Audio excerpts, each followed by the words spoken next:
Dans le quartier de Moulins-à-Eau, les vestiges des premières habitations de Saint-Paul témoignent d'un passé jadis glorieux.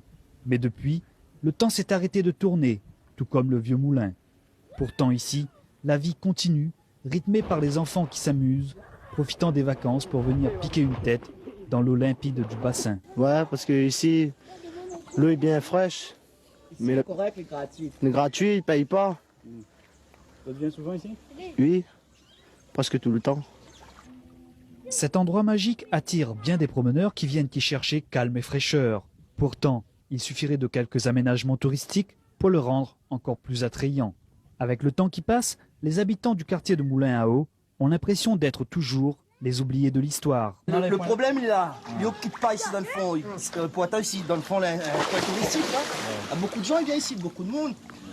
Là, Moulin, tout ça, on a bande de monde, on dit par rapport à là, il occupe un peu de temps en temps, mais elle n'est pas suffisante. Tu vois. Nous-mêmes, les gars, ici dans le fond, nous mettent un peu la main pour nettoyer, mais le maire fait pas un compte, il abandonne à nous et c'est ça qui nous fait. Que le maire, il fait un compte avec nous. Il n'oublie pas nous, il pense pas seulement le mois de mars, les élections, pour lui faire une affaire pour nous. Hein? À quelques centaines de mètres de là, le quartier de La Perrière vit au ralenti, écrasé sous le soleil de midi. Dans l'unique boutique du quartier, les clients se font rares. C'est peut-être un peu à cause de cela que Lucien Barlieu a cédé les rênes du commerce à son fils.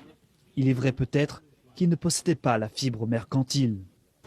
Moi, j'ai planté à zéranium. Moi, j'ai planté à zéranium. Moi, j'ai distillé à zéranium.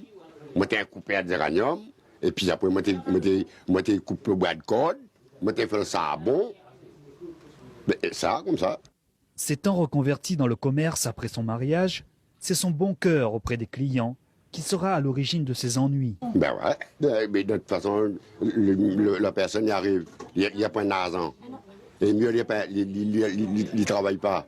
Mais il arrive, il paye un paquet de cigarettes, 1 kilo de riz, il donne à pas moins 1 litre d'huile, il donne à pas moins 1 kilo la morue. Ben, il dit moi après, la fin du mois, il va payer moins.